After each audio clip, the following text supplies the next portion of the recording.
നമസ്കാരം, ഇത് ഐബിൻ മലയാളം. കേരളത്തിലെ സിനിമാ മേഖലയിൽ ലഹരി മാഫിയ അഴിഞ്ഞാടുകയാണ്. നടന്മാർ തുടങ്ങി സംവിധായകർ വരെ ലഹരിക്ക് അടിമകളാണ്. അതിൽ കൂടുതലും യുവ സംവിധായകരും യുവ നടന്മാരുമാണ്. യുവ നടന്മാരായ ഷൈൻ ടോം ചാക്കോയും ശ്രീനാഥ് ബാസിക്കും പിന്നാലെ സംവിധായകരായ ഖാലിദ് റഹ്മാനും അഷ്റഫ് ഹംസയും ഹൈബ്രിഡ് കഞ്ചാവുമായി പിടിയിലായി. സിനിമയിൽ ലഹരി മാഫിയ ഉണ്ടെന്ന് പറഞ്ഞിട്ടും ആരും ഗൗനിച്ചില്ല എന്നുള്ളതാണ് യാഥാർത്ഥ്യം. ഇനി പറയുന്ന കാര്യം ഒന്ന് ശ്രദ്ധിച്ചു കേട്ടോളൂ. ചില കാര്യങ്ങളുടെ ടൈമിംഗ് വളരെ ഗംഭീരമാണ് എന്ന് പറഞ്ഞുകൊണ്ട് BJP വക്താവായ യുവരാജ് ഗോകുൽ എഴുതിയ കുറിപ്പ് വൈറലാവുകയാണ്. കുറിപ്പിന്റെ പൂർണ്ണ രൂപം ഇങ്ങനെയാണ്: ഖാലിദ് റഹ്മാനും കൂട്ടരും കഞ്ചാവ് കേസിൽ അറസ്റ്റ് ചെയ്യപ്പെട്ടത് ദൈവത്തിന്റെ കയ്യൊപ്പ് പതിഞ്ഞ സമയത്താണ്.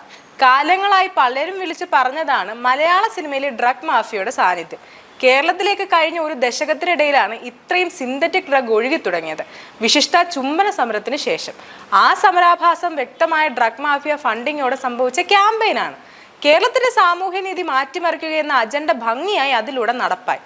അതോടൊപ്പം പൊതുസമൂഹത്തെ ആഴത്തിലും എളുപ്പത്തിലും സ്വാധീനിക്കുന്നത് സിനിമയിലൂടെയാണെന്ന തിരിച്ചറിവ് അവരുടെ ഫണ്ടിങ് പല രൂപത്തിൽ അവിടേക്ക് തിരിച്ചുവിട്ടു. നോക്കൂ, മലയാള സിനിമയിൽ ആ മാഫിയ ഫണ്ട് ചെയ്തത് സിനിമ നിർമ്മിക്കാൻ മാത്രമല്ല, അവരുടെ കൈപ്പിടിയിൽ ഒതുങ്ങാത്ത സിനിമയിലെ പലരെയും ഇല്ലാതാക്കാൻ കൂടിയാണ്.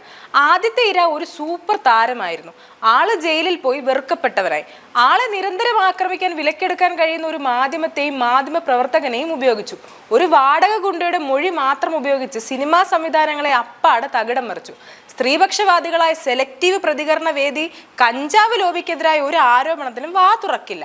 അവസാനം വിൻസിയുടെ സംഭവം വരെ അതിനുദാഹരണമാണ്. ഒരു തെരുവോരത്തിലും ശബ്ദിക്കേണ്ട. ആകെ അവർ ശബ്ദിക്കുന്നത് മേൽപ്പറഞ്ഞ ജയിലിലായ സൂപ്പർ താരത്തിന്റെ വിഷയത്തിലെ ഗുണ്ട പറഞ്ഞ മൊഴിയിൽ രൂപപ്പെട്ട കേസിൽ മാത്രം. അതെന്ത് തരം സ്ത്രീ സംരക്ഷണമാണ്? ഇനി മറ്റൊരു കാര്യം, ആ കേസിൽ ഉൾപ്പെടെ മുന്നിൽ നിന്ന നിലപാടുകളുടെ രാജപ്പൻ തെങ്ങുമൂട് എന്നൊരു പാൻ ഇന്ത്യൻ തള്ളുവണ്ടിയുണ്ട്. ഈ മാഫിയയുടെ കയ്യിലെ ഏറ്റവും വലിയ ആയുധം.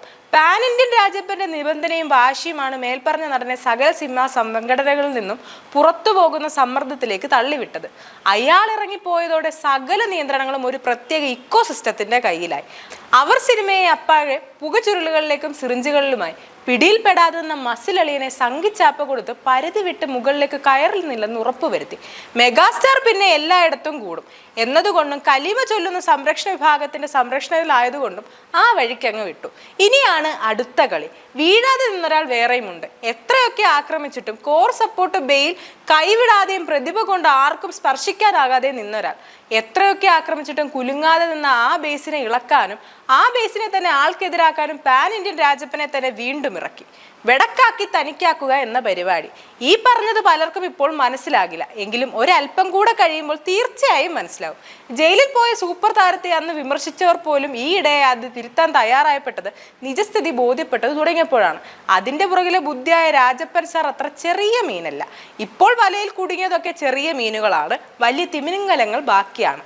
ആ തിമിംഗലങ്ങളിൽ നിന്ന് മാറി നിന്നാൽ വിജയങ്ങൾ തുടരും, അല്ലെങ്കിൽ അവർ അടിയോടെ വിഴുങ്ങും.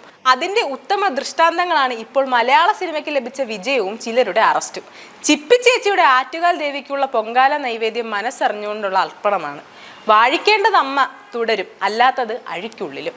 ന്യൂസ് ഡെസ്ക് ഐബിൻ മലയാളം.